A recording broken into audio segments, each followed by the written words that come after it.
question for you. Do you think Atlantis could be real? It remains as one of history's greatest mysteries.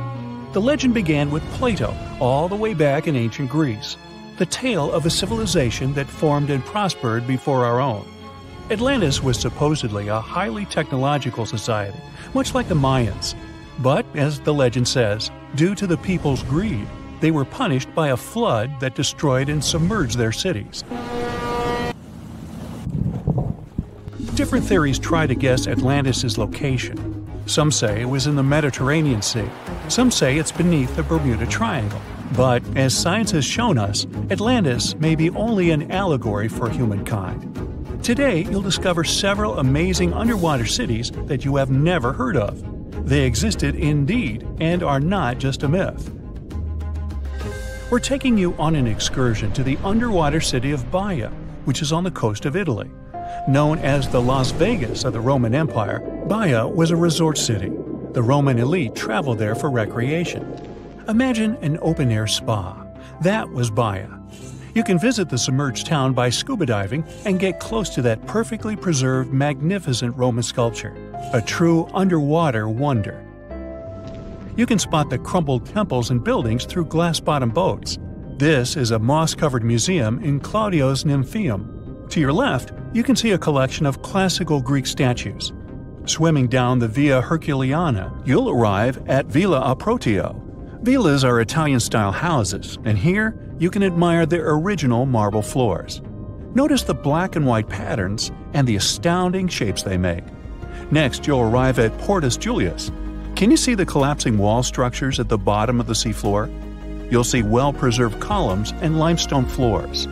Behold the ruins of the thermal baths of Lacus. The remaining multicolored mosaics are something great to see. You'll see their orange, blue, and green tiles if you get close enough. At Pisoni's Villa Pila, you'll see 25 preserved Roman pillars. Notice the arches, the frescoes nearby, and the magnitude of this well-kept treasure. The city was located over natural volcanic vents, so there were hot springs to be used at will. People went there looking to have an excellent time. And when I say people, I mean some of the great Roman emperors we learned about in school: Nero, Cicero, Caesar. But around the 8th century, the city was sacked and the luxurious town was abandoned. Slowly, the water level rose and the city started to drown. You are on a summer vacation off the coast of Greece, 4 hours outside of Athens, in the Peloponnese Peninsula on Pavlo Petri. You dust off your snorkel and head for a free dive on a bright sunny day.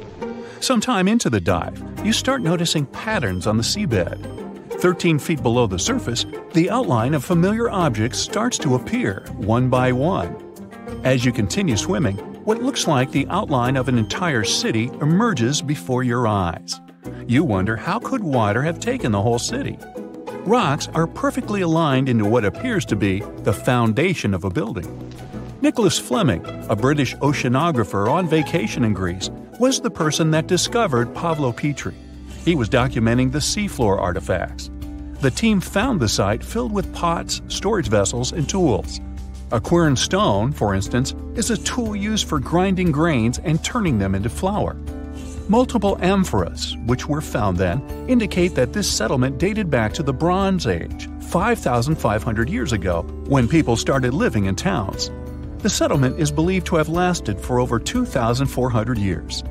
Pavlo Petri is considered today the oldest submerged town yet found, and it's impressive that it wasn't a simple village. It was a vibrant port city with stone-built buildings, a marketplace, streets, and even squares. Let's continue our exploration and find secrets in other underwater cities. You are diving off the coast of the Ryukyu Islands. Pacific waters are far from smooth. There's a strong current pulling you into the deep sea. Suddenly, you see a huge structure thanks to the sunlight shining down on the seabed. At first, it looks like Machu Picchu's ruins across the globe in Peru. As you approach it, you slowly figure out its form. A pyramid-shaped structure, arches, staircases. It's something that could have easily been a palace or castle. Could this also be a sign of human activity? What you just saw is known today as the Yonaguni Monument. It also goes by the name of Japan's Atlantis. The The entire monument is about the size of 5 football fields and the height of a 5-story building. Its most surprising feature is its expansive terraces that host large crowd gatherings. Explorers and scientists believe that Yonaguni dates back to 10,000 years ago. But whether it is a man-made structure or a natural formation is still under debate. For Japan's top marine geologist, Professor Masaki Kimura, Yonaguni is the heritage of a lost civilization. Kimura has dived into exploring the ruins over 100 times over the past 10 years. According to him, there are clear signs of human activity down there. The Triangle Pool, located on the monument's surface, is a triangle-shaped concave that is a historical symbol of water fountains in the region. There is also a giant turtle carved on the eastern side of the structure. And according to Kimura, turtles have an important cultural meaning. Several pieces of stone tools have been recovered from the site. Their estimated age dates back to 10,000 years ago. However, not all scientists are convinced of the same. For many, Yonaguni is the result of thousands of years of erosion. The fact that the monument is composed of one massive rock leads them to believe that it is not human-made. The defined edges and flat surfaces resemble a natural formation occurrence in Northern Ireland, known as Giant's Causeway. A series of interlocking basalt columns look like the ruins of a palace, but they were the result of volcanic activity in the region. Well, stay tuned for more underwater discoveries. The next stop on our voyage is one of today's most famous underwater cities that has turned into an underwater archaeological park. The city of Port Royal in Jamaica exists today only below the surface. But in 1692, it was one of the wealthiest cities in the Western Hemisphere. Port Royal was the center of the British Empire at the time, and an important trade city that attracted people from all over. It was also home to real-life pirates of the Caribbean. On the morning of June 7, 1692, the people of Port Royal met a different fate than they probably expected. The bars and restaurants beaming with life woke up shaking. People were taken out of bed with the power of a massive earthquake, estimated today at 7.5 on the Richter scale. One survivor says he saw the earth opening up and swallowing the town whole. What he said could be true, as the city was mainly built over sand. The ground sucked buildings, roads, and everyone above. Geysers erupted, and finally, waves as big as 10-story-high buildings hit the city. About 33 acres of the city disappeared underwater, and amazingly, most of its 17th century remains lie in good condition under 40 feet of water. In the ruins, archaeologists have found taverns, storage rooms, kitchens, and recreational buildings used for diverse purposes. You can see a grand lion statue, a submerged bridge, and many picturesque arches. Now, do you fancy a trip to India? Just outside its coast lies another sunken marvel. A site known as the Lost City of Cambay is located on the Gulf of a similar name. It remained hidden until 2001, when the National Institute of Ocean Technology did a routine water assessment. With sonar technology, which sends a wave of sound to the bottom of the sea, they found something far beneath the surface. Images showed well-defined geometric shapes spread along a 5-mile stretch. The remains found dated to more than 9,500 years ago, meaning that this civilization was lost at around the end of the Ice Age. Debris recovered from the site included construction material, pottery, beads, sculptures, and even bones. Scientists argue whether these artifacts are indeed from the site, but if they truly are, then the Lost City of Cambay would be the oldest civilization in the world. Imagine that it's the year 2025, and our planet has completely changed. Rising sea levels, extreme weather, and the ocean becoming more and more acidic are just some of the problems people have been dealing with for years. But in one of the world's largest coastal cities, the situation has become too serious. It was a sunny day in June when a massive earthquake shook the city to its core. The ground beneath people's feet heaved and shook, and buildings swayed dangerously. People ran through the streets in panic, trying to find safety. But as soon as the ground settled, the inhabitants of the city realized the real danger. A wall of water, almost 100 feet high, was rushing toward the city, propelled by the force of the earthquake. The tsunami hit the city with unimaginable force. Entire neighborhoods were wiped out, and thousands of people lost their lives. But here's where things get interesting. In the aftermath of the disaster, the city's authorities realized that they couldn't just rebuild the city as it was before. They needed to be better prepared for the next potential disaster. And so they came up with an incredibly ambitious project to build an underwater city.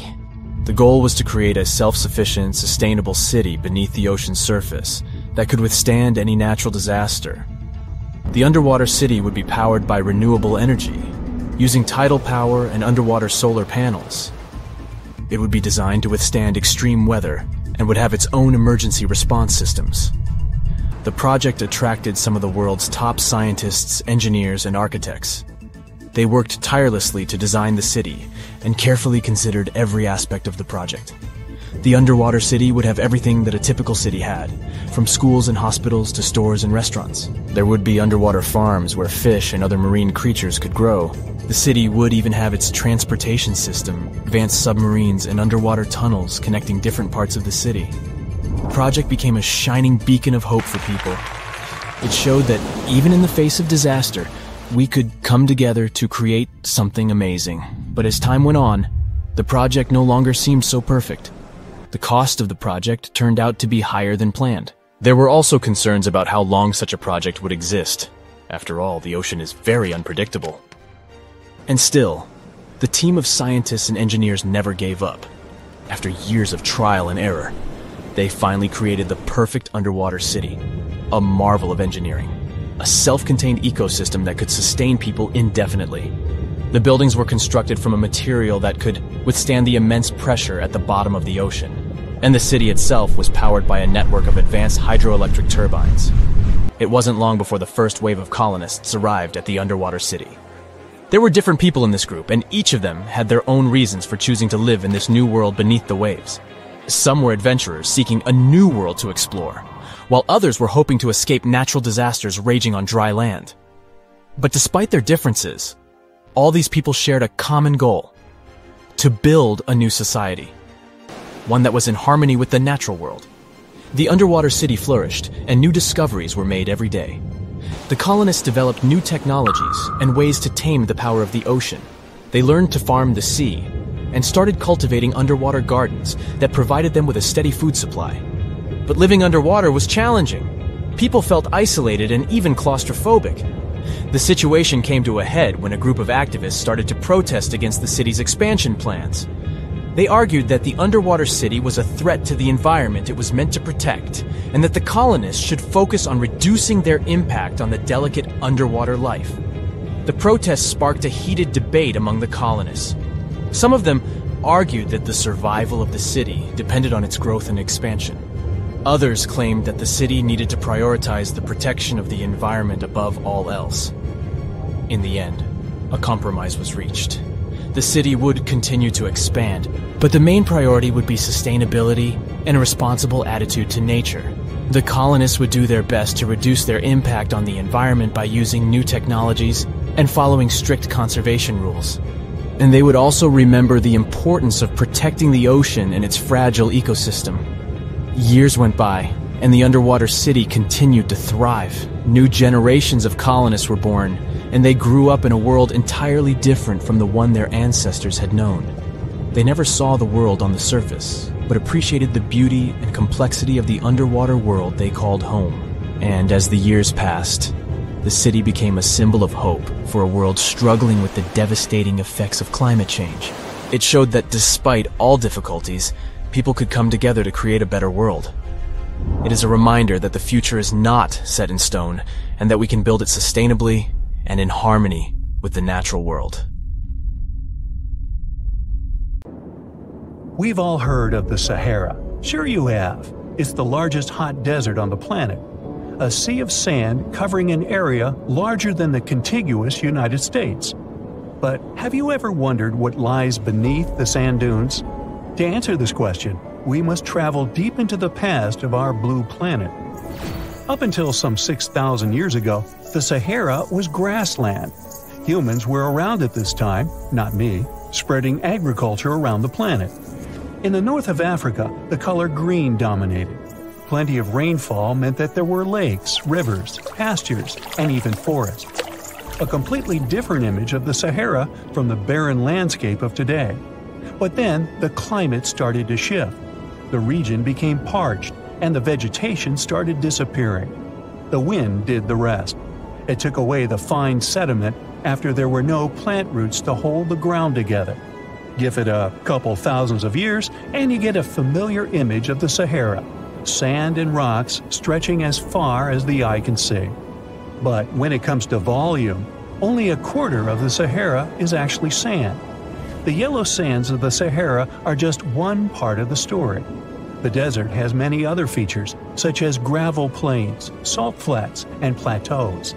Makes you think if we understand the word desert correctly. For people who study such terrains, geologists, there is only one condition for defining a desert: precipitation. If an area gets little or no rain, then it's considered a desert. The Sahara certainly fits the bill. Its average annual rainfall is just 3 inches. Compare that to the nearly 45 inches a year in New York. When we look at precipitation, this sandy desert is only the third largest in the world. Number 1 and 2 are Antarctica and the Arctic. They are larger than the Sahara by millions of square miles. It sounds odd, but there is more than one type of desert. The first two are polar deserts, while the Sahara is a subtropical desert. But the difference in air temperature are staggering. In Antarctica's interior, temperatures plummet to minus 76 degrees Fahrenheit. Compare that to the highest temperature on record in the Sahara of 136 degrees Fahrenheit. But this desert has a cool side. At night, the temperature is roughly the same as the average yearly temperature in Denmark. This hot and cold roller coaster makes it hard to choose the right outfit when venturing into the Sahara. And what about the sand? How deep is it actually? The depth varies between 70 and 140 feet. That's not too deep.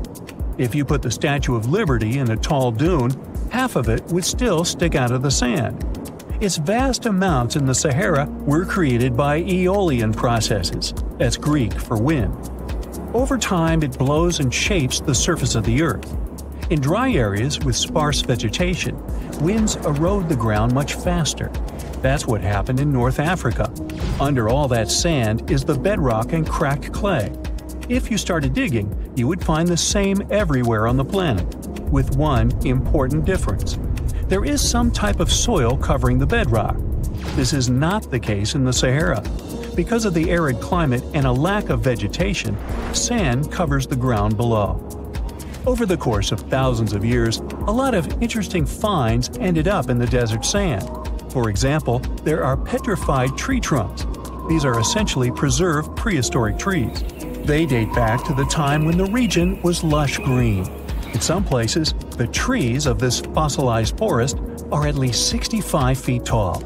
The wood is so well preserved that you can still see the texture and knots. There are even fossilized pine cones. In 1992, scientists found glass fragments in eastern Sahara. These canary yellow glass shards were scattered across hundreds of miles. They didn't belong to an ancient civilization, although ancient Egyptians used them to make jewelry. In fact, the breastplate of King Tut had a beautiful scarab beetle centerpiece made from this desert glass. For a long time, scientists were puzzled about the true origins of these fragments. They finally concluded that the glass was around 29 million years old. It is an impact tape. If that sounds like it has something to do with the word impact, you are correct. These rocks are formed when a meteorite hits the surface of the Earth. This generates a lot of heat. Scientists estimate that the temperature needed to melt this mineral was close to 3,000 degrees Fahrenheit. Apart from the regular fine-grained sand, we also have melted sand in the Sahara. But the desert conceals other unlikely artifacts. Shark teeth are a common find in Morocco, which sits in the western part of the Sahara. What are the fossilized teeth of these marine predators doing in the middle of the desert?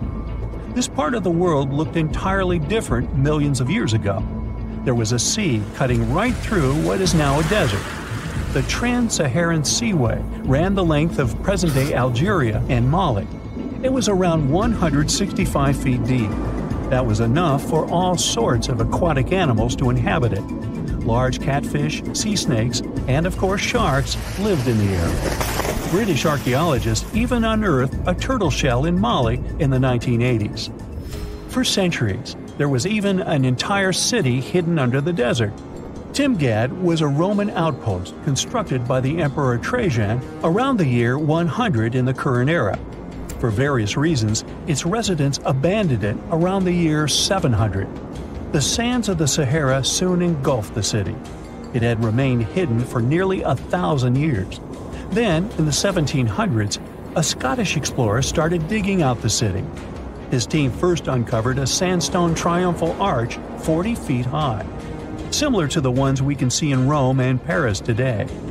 An amphitheater soon popped out of the sand, and it was followed by well-preserved statues of Roman emperors. The Scotsman's find was so impressive that no one believed him at first. It took 2 more centuries for archaeologists to fully excavate the city during the 1950s.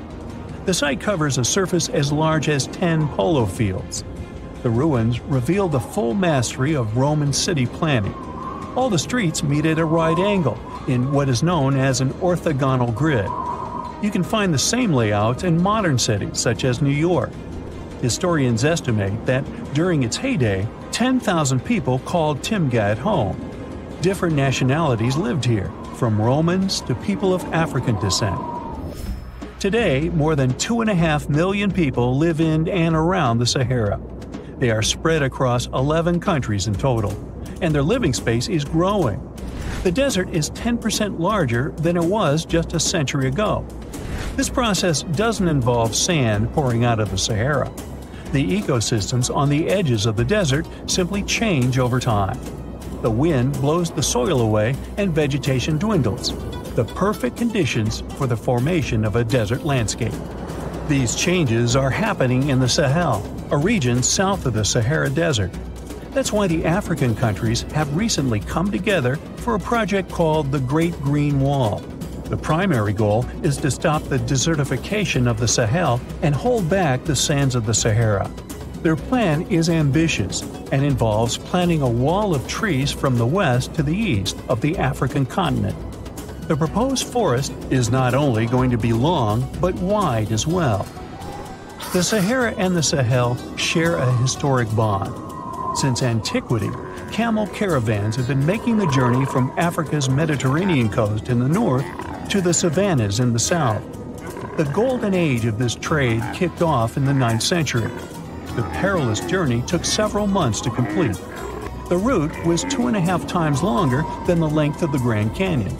Explorers still find evidence of these ancient caravans hidden away under the sands of the Sahara. You've probably heard about the mysterious sea state of Atlantis. It was a high-tech utopia where people lived happily, but then something happened, and Atlantis disappeared from the face of the earth. Many people believe that this city lies at the bottom of the Atlantic Ocean. But what if we've been looking in the wrong place all this time? What if it's somewhere different from where they're trying to find it? What if all this time Atlantis was in the middle of the Sahara Desert? Well, this unexpected theory has some evidence, but to study this version, you first need to understand what Atlantis was and how we got to know about it. The very first mention of the mysterious city was in 360 BCE. Ancient philosopher Plato wrote about Atlantis. His work, Dialogues, described Atlantis as a rich land with advanced technologies. Its inhabitants were powerful, intelligent, and beautiful, like superhumans. He described in detail the structure of the city, and this was the main reason why many people believed in the existence of Atlantis. According to his records, the Atlanteans built this place in several concentric circles of black and red stone. Then they covered these circles with brass, tin, and precious metals. In the city, there were water channels on which ships sailed. The Atlanteans were sailors, so they built a passage from their city to the open sea. On the internet, you can find many drawings of Atlantis, created based on Plato's descriptions. Take a look at these drawings and an actual photo of the Eye of the Sahara. This place in the Sahara has a shape of several concentric circles. It looks as if a destroyed city left a trace on the sand. Many people have written online that the lost city was located there, but no one could prove it. Once upon a time, the Sahara was filled with rivers and lakes. In prehistoric times, there was only water there. So far, everything matches. The Eye of the Sahara was first discovered in the 1930s. This place was considered a crater from a fallen meteorite. But in the middle of the 20th century, scientists conducted a soil analysis and refuted the version with a fallen space rock. In the end, everyone agreed that this was a dome of molten rocks under which magma was raging. For millions of years, wind and water had been destroying the formed landscape and eventually made it look like perfect circles. But what if the Atlanteans once came to this place and used natural circles to build a city? In this case, we would have many traces and artifacts from this developed civilization. And yes, archaeologists did find some arrowheads, spears, oars, and other things there. But this has nothing to do with Atlantis. In the Eye of the Sahara, a multitude of Acheulean artifacts lies. It was an ancient tribe that frequented this place. For the first time, Acheulean tools appeared more than 1.5 million years ago. Some of the items found there may be 130,000 years old. And according to the records, Atlantis existed about 12,000 years ago. Archaeologists found no artificial structures in this place. There was also no debris or traces of a large city. People would have found some stuff if a big city with advanced technologies had existed here. The main supporter of this idea was one YouTube channel. It collected 1 million views and attracted the attention of many historians and anthropologists. The theory that the Eye of the Sahara is Atlantis was quickly refuted. People found too many discrepancies between this place and the description of Atlantis. The author tried to catch the viewer's attention by presenting external similarities between the natural landscape and the fictional ancient city. Another popular theory claims that Atlantis was a real continent located off the Bahamas, but then this city was swallowed up by the Bermuda Triangle. According to this legend, the city ruins still lie at the bottom of the triangle, but there's no confirmation of this theory either. Writer Charles Berlitz invented it. Adherents of this theory claim that the walls and streets in the western part of the Bahamas might be the ruins of Atlantis. But scientists disagree. They have proven that these walls are natural formations of coastal rocks. There are also rumors that the story of Atlantis was inspired by an actual historical catastrophe, the Black Sea Flood. This is the Bosporus, a strait in Turkey connecting the Black Sea and the Sea of Marmara.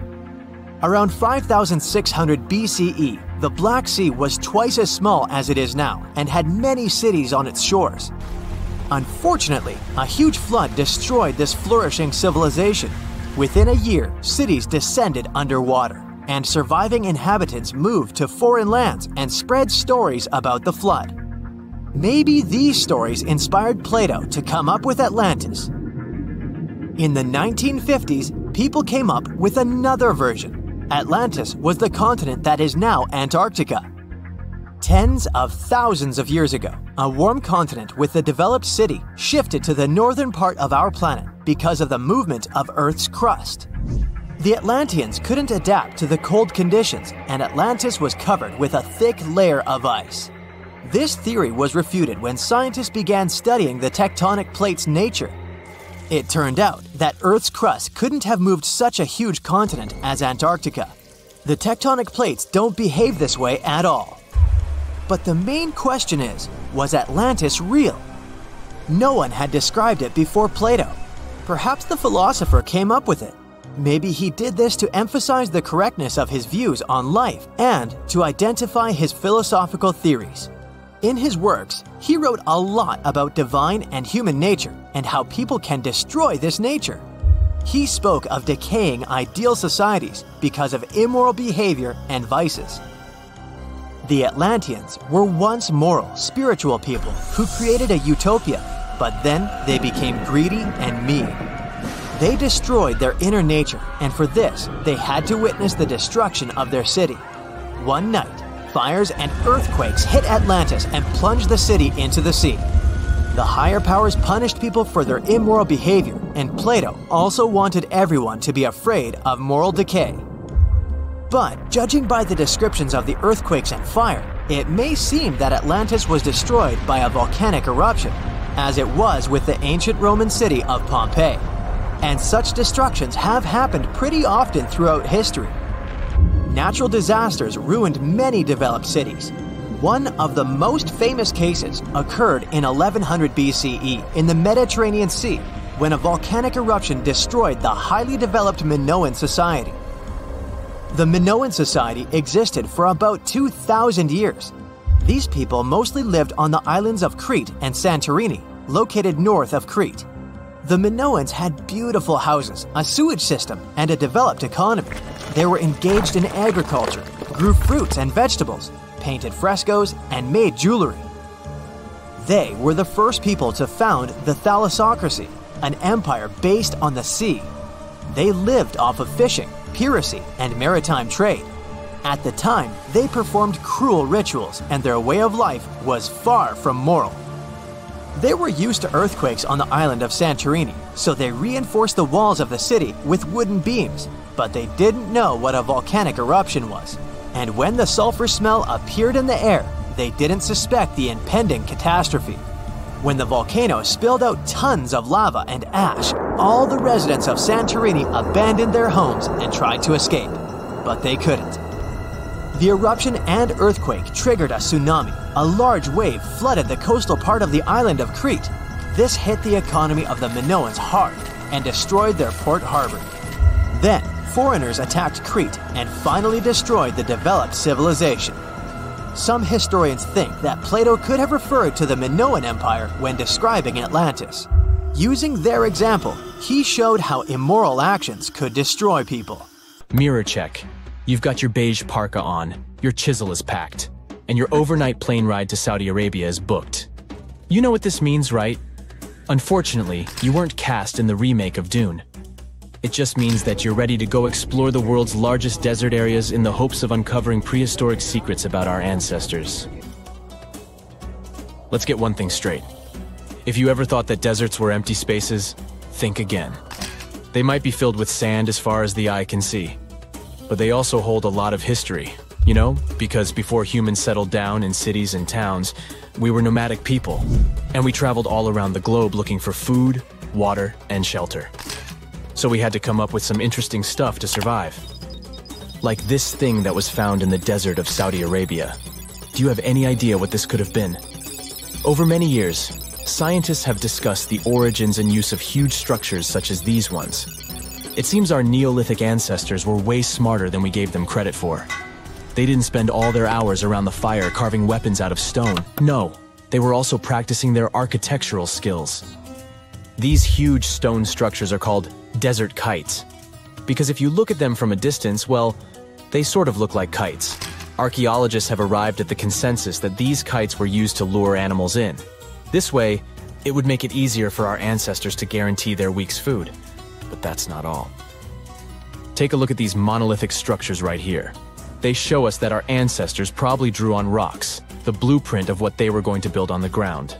Just like modern-day architects, desert kites could be miles long, so they drew out a plan before actually building them. The most surprising feature of all is that these kites were built even before things such as Stonehenge. We're talking around 7,000 to 9,000 years ago. Over the last decade, scientists have been able to identify over 6,000 desert kites spread across the Middle East and West and Central Asia. If you don't think this huge, try building something this large without the help of any drones. It looks like a pretty difficult feat to me. And apparently, Saudi Arabia's desert is filled with more amazing things. Scientists have found mysterious stone structures that are older than the pyramids of Giza in Egypt. So of course, you can't wait to go check that out. Can we all agree that carrying around heavy rocks to build a pyramid without the help of modern technology sounds absurd? I mean, how on earth did they do it? Now imagine turning back the clock about 2,000 years into the past and finding humans that built similar gigantic structures in isolated areas. Take a look at these so-called mustadals. They are rectangular structures built from piled-up stones, found over 77,000 square miles. Some archaeologists believe that these monuments were used for ritualistic purposes, maybe processions of some kind, where people would walk from one end of the plateau to the other. I'd be down for that. Now let's move on to another deserted area. We're entering the world-famous Sahara Desert landscape. Isn't it beautiful? Here, you're about to unravel an ancient mystery, something that took years for researchers to solve. Fun fact, the Sahara Desert is the world's largest hot desert. It spans over 3 million square miles, which would be like putting 1,000 times the country of Hawaii next to each other. We say it's the largest hot desert because the world's largest desert area is Antarctica. But we all know temperatures over there are freezing, not the typical image of when we think of a desert. Deep into the desert, near the Algerian town of Fougeret et Zoua, something strange was found. For decades, these tiny dots appeared on images of Google Earth, but nobody could explain what they were. Some scientists were sure that these circles are the result of oil activity in the region.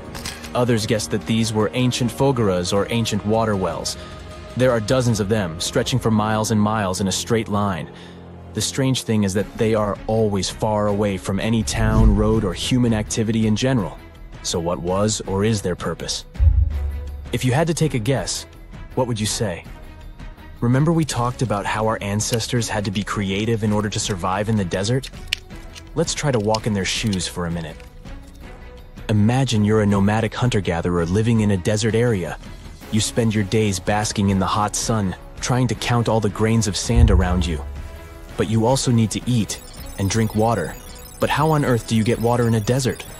Sure, you can hope to keep running into oasis every week or so, but that seems a bit risky, doesn't it? That's why North African people invented the so-called fougères.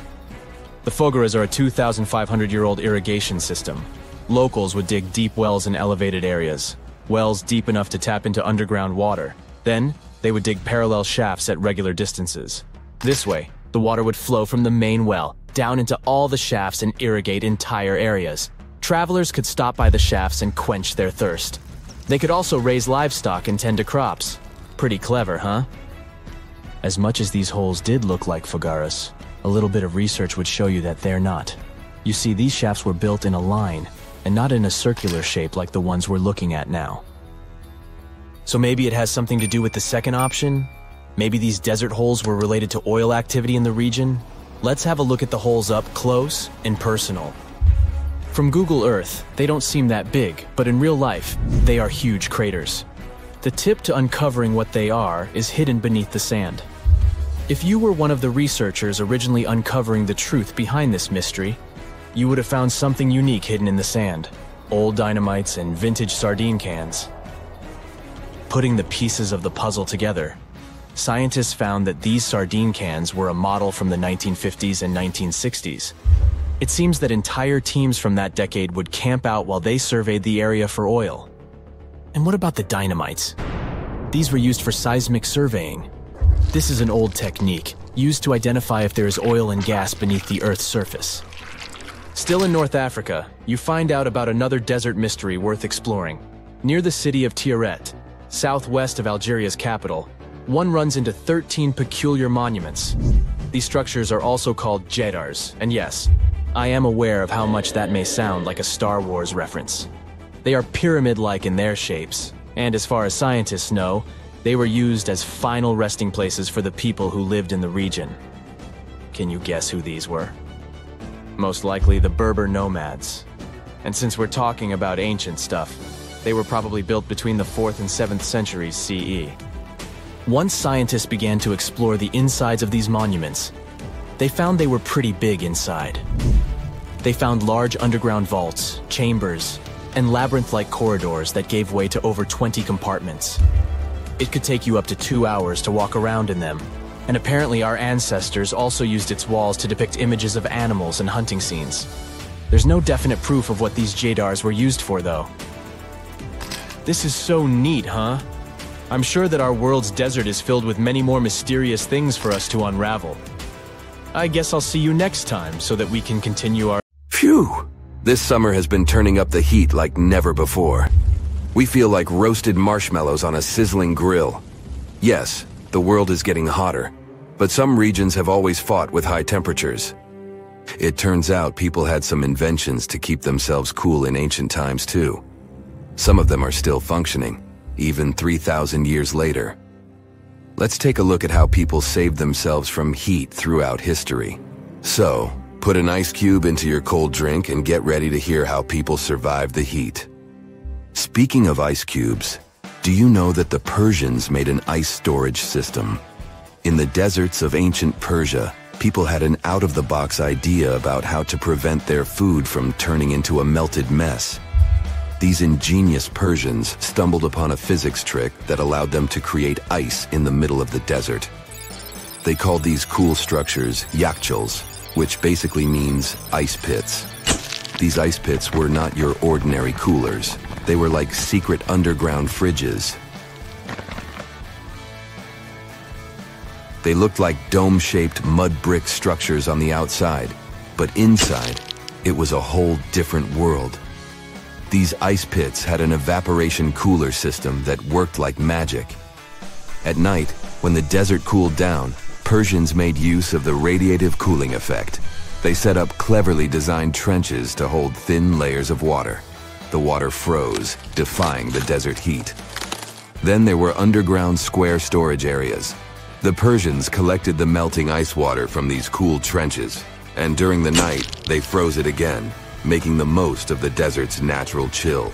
To add to the cooling effect, they built a wall to shade the storage areas from the hot midday sun. And that's not all. They had this fantastic wind-catching contraption called a badger that caught the breeze and directed it right into the ice pits. Fresh air plus ice. Cool breeze. A winning combo. They even had intricate water channels called qanats to bring water to the ice pits and homes all the way from the nearby mountains. As time passed, these yakhchals faded into history and modern technology took over. But hey, there's good news too. Some awesome folks in Iran are restoring these ancient coolers. So, if you ever find yourself in the desert, don't forget to pay a visit to these marvelous places and witness the genius of the ancient Persians firsthand. Now, I want to focus more on the wind catchers because they don't just help make ice cubes. They actually function as a cooling system as well. Back in the day, those clever architectural wonders were all the rage in places like Persia, modern-day Iran, Egypt, and the Middle East. Imagine tower-like structures with openings at various levels strategically placed to harness the power of nature's breeze. These openings were like magical portals for the wind. They captured those refreshing gusts and guided them right into people's living spaces. Basically, they were natural air conditioners. The breeze would gracefully flow downward, cooling the ground as it danced through the building. The secret sauce lies in the details. The tower's height, the number of sides, the openings, and the positioning of the interior blades. Everything plays its role in how efficiently the wind towers work out. Thanks to these wind catchers, ancient societies could enjoy comfy indoor temperatures without sweating. Can you imagine living in those times? Feeling the gentle breeze whisking through your home, keeping you feeling fresh and chilled out? The Persians are often credited for inventing these awesome wind catchers. But hey, don't forget about Egypt. There, you can find traces of similar structures dating all the way back to 1300 BCE. Yes, the invention of wind catchers may have occurred in ancient Egypt, but Yazid in Iran is the city with the largest number of wind catchers. People wouldn't have been able to live there without these ancient ACs because there was almost no rain in the area throughout the year. Now, let's look at these perforated double-skinned exteriors. Imagine dressing up a building with a fancy perforated screen. It's like giving its exterior a stylish makeover while keeping things chill inside. This genius technique, firstly, scatters the natural daylight, so no harsh sunbeams to blind you. The screen also offers shade like a pro, giving the building's interior a much-needed break from the blazing sun. Think of it as a natural sun hat for your home. Placing this screen about 4 feet away from the outer walls creates a breezy, dreamy hallway for fresh air circulation. And hey, they add a touch of elegance to the building too. These structures are sometimes called jali. Jaipur, India, for example, has an average daytime temperature of about 100 degrees Fahrenheit. So these structures are lifesavers. Jalis come in various forms, crafted from cement, earth, and wood. It's a cultural symbol deeply embedded in Indian architecture. You can find its captivating presence in iconic historical buildings like the majestic Taj Mahal and the Grand Red Fort in Delhi. But hey, it's not just a thing of the past. It's still rocking modern architecture scenes, and its charm has sparked creativity in artists and designers worldwide. It adorns the building's exterior, its cross-section showing a larger opening on the outside and a smaller one on the inside. This is where the Venturi effect steps in to show off its physics prowess. As the air flows through the narrowing passage, it picks up speed, creating a difference in pressure between the inside and outside of the building. Air blowing at a higher speed gets compressed, and when released, it cools down. Mashrabia is a wooden lattice or screen used in the Middle East and North Africa. These decorative wonders are like window blinds, but they do more than just look pretty. They're smart too. They give privacy, shading you from the sun, and let fresh air and light in. Some people also add clay pots filled with water, sand, or damp straw to their designs. As hot air breezes through the holes, it also passes through the pot's porous surface. The moisture inside evaporates, cooling the air. This is a perfect low-cost technique for hot and dry climates. It's eco-friendly, and there's no need for electricity. Now, let's fast forward to today. Designers are getting creative, mixing traditional wisdom with modern tech. At the Al Bahar Towers in Abu Dhabi, they've got it too. Picture over 2,000 hexagonal panels that dance with the sun's movement, providing shade to the building's interior. Water evaporation was another secret weapon for ancient people. Simple, yet super effective. Plus, ancient Egyptians hung wet mats and curtains in doorways. When the air passed through them, it cooled down, providing a relief from the scorching sun. Ancient architects were the masters of maximizing airflow. They knew how to cross-ventilate and let hot air escape while inviting cooler air to the party. Speaking of ancient Rome, bathhouses were the place to be back then. It was like a community hub. People gathered to chat about politics, play sports, and, of course, take a relaxing dip. The Frigidarium was the cool spot in Roman baths.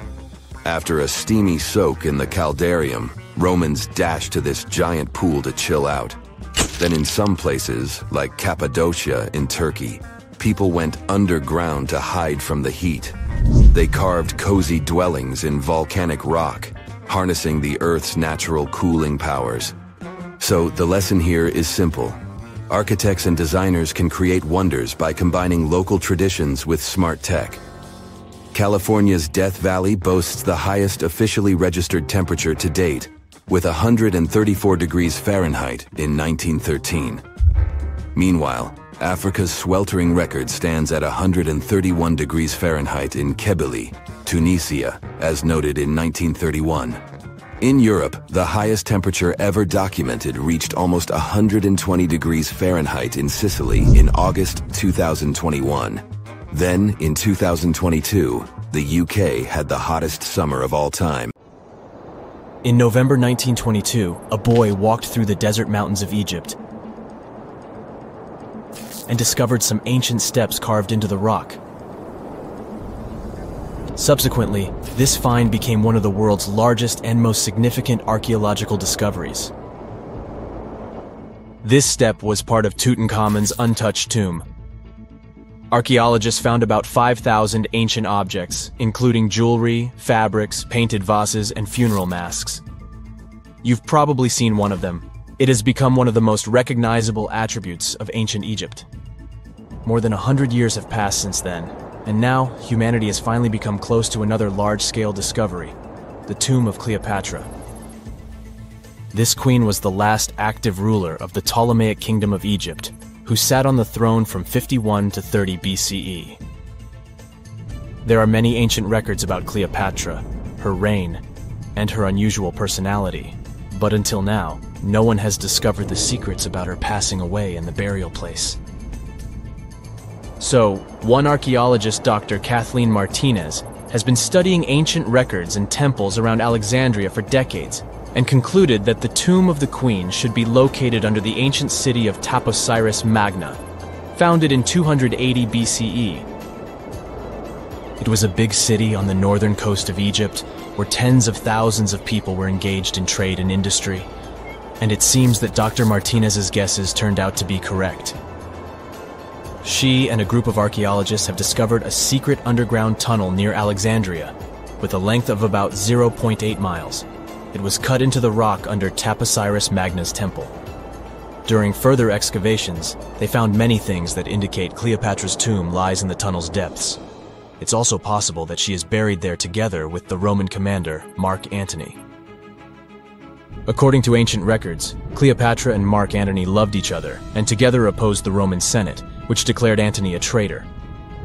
The fact that natural disasters have occurred on the territory of Taposiris Magna for thousands of years can complicate the excavations.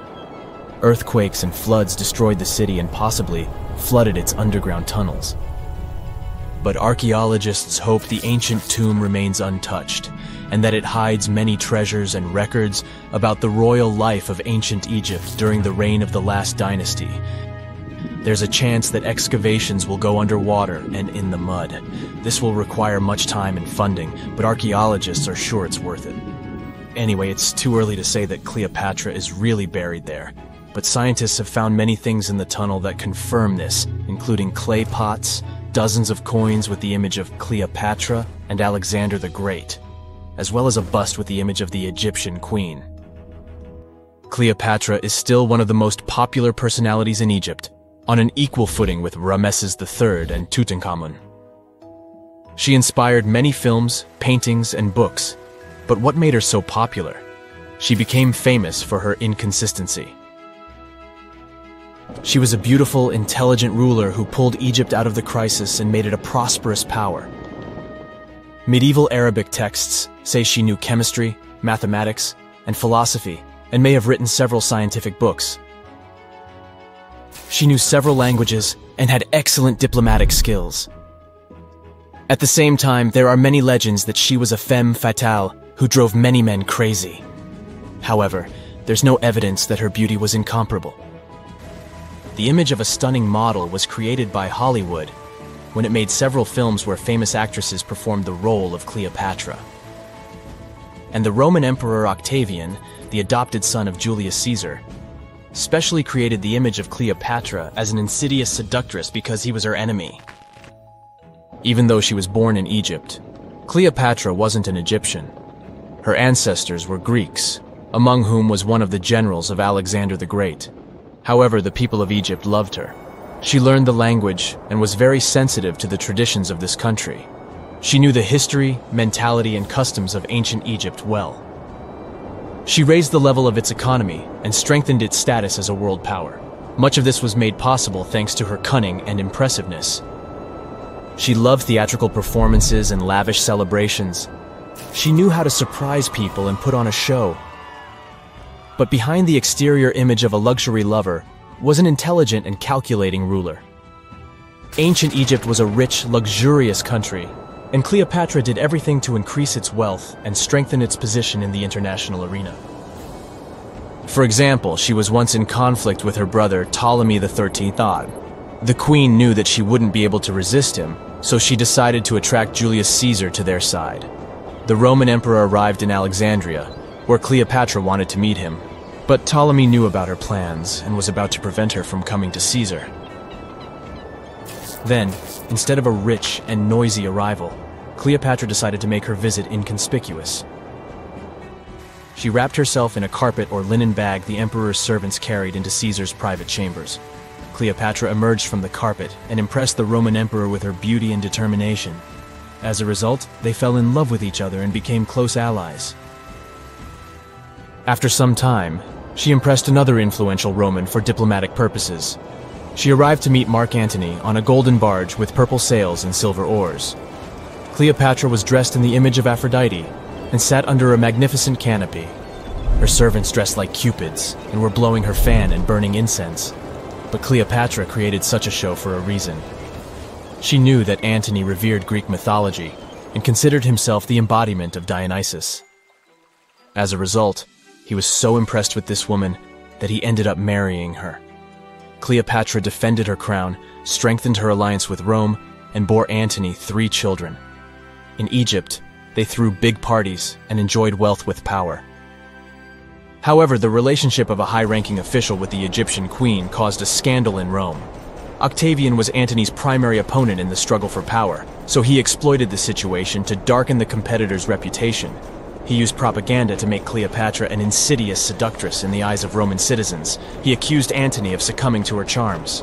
The Roman Senate supported Octavian and declared Cleopatra an enemy.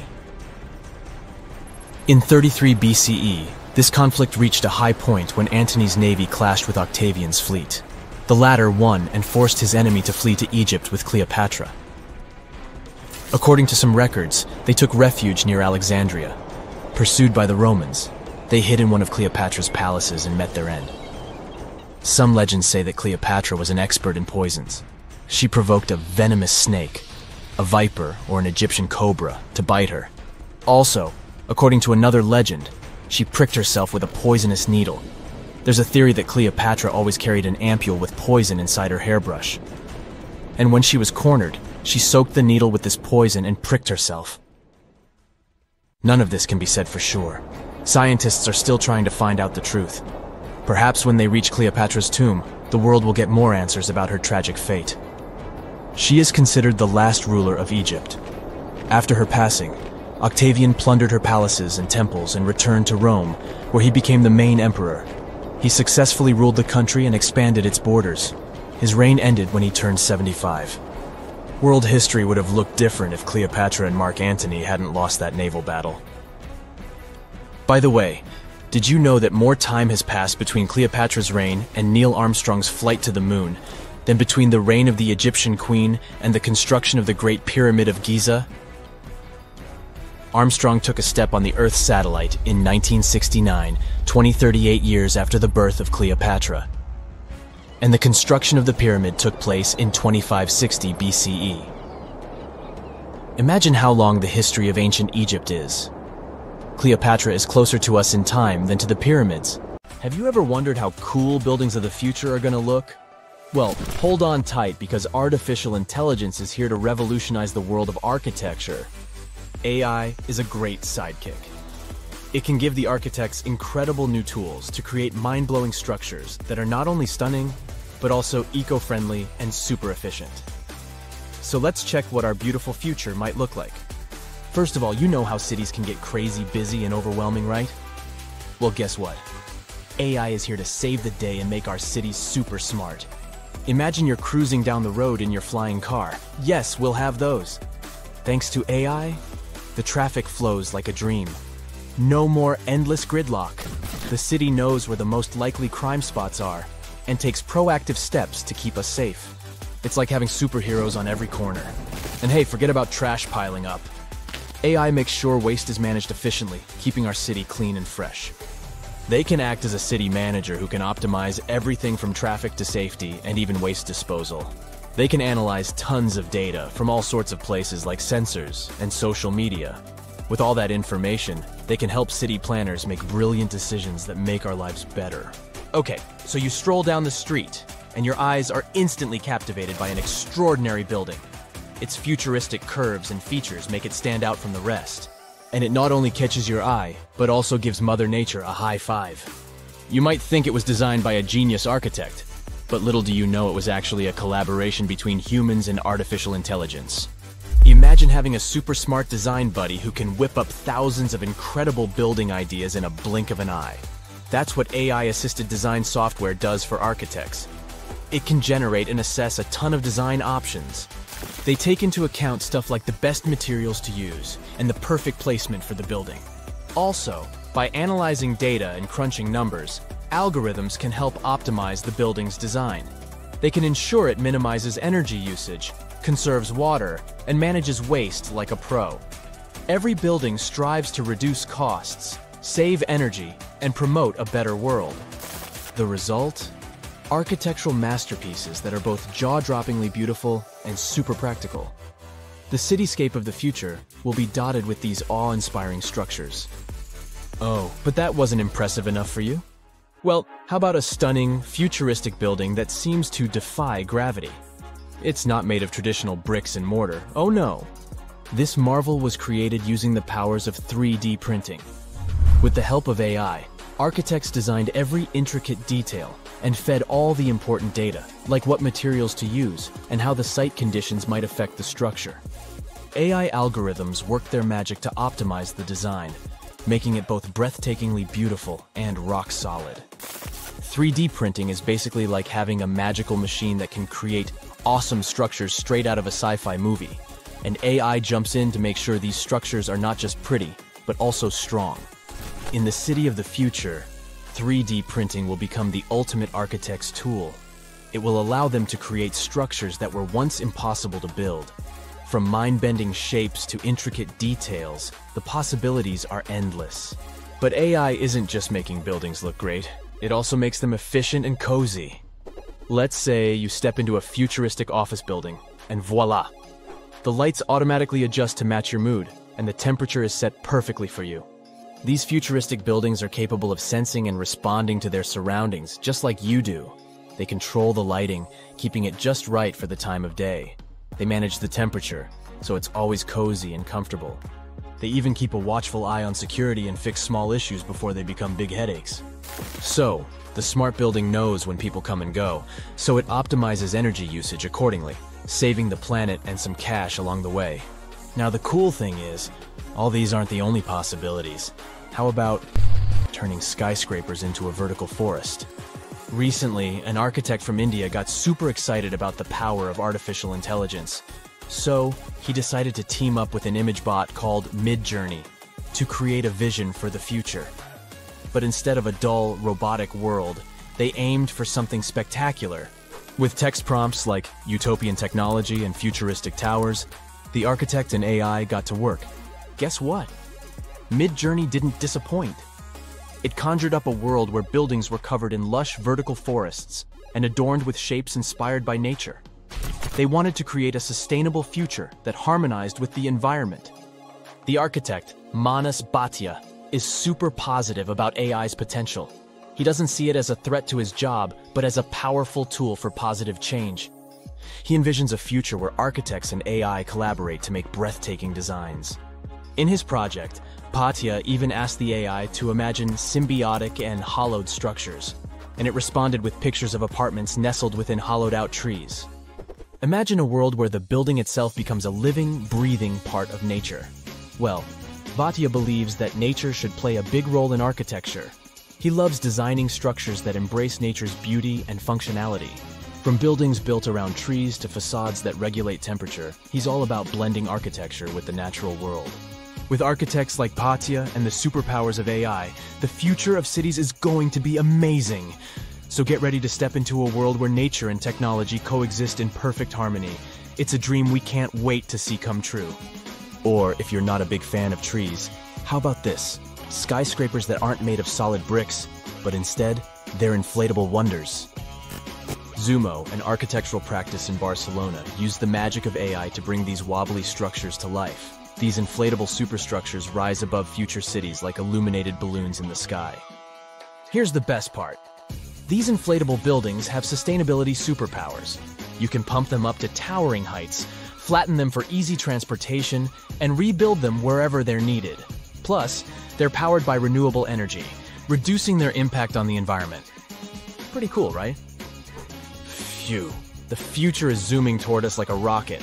Artificial intelligence can become the secret sauce that makes architects' work extra special. But hey, with great power comes great responsibility. We need to use AI wisely and ethically. For now, we don't have to worry about machines replacing architects. Artificial intelligence still needs a human hand, or else we might end up with buildings that look like mashed up bananas or ice cream cones, unless that's your thing. In addition, humans have one important advantage. They, well, are humans. We need to keep in mind that artificial intelligence doesn't have emotional intelligence. It's a brainy genius, but it can't fully understand the feelings and vibes we humans crave in our spaces.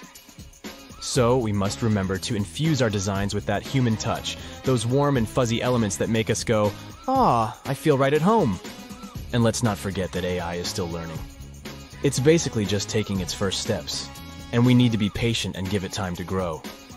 Rushing things too quickly could lead to wonky designs or buildings that look like a jumbled puzzle. This might look cool if you like avant-garde architecture, but for regular folk, no thanks. So, as the future unfolds at warp speed, let's embrace the wonders of AI in architecture. But let's also remember to balance its brilliance with our own human touch. Together, we can create a future where buildings are not just functional, but also filled with heart and soul. It's an adventure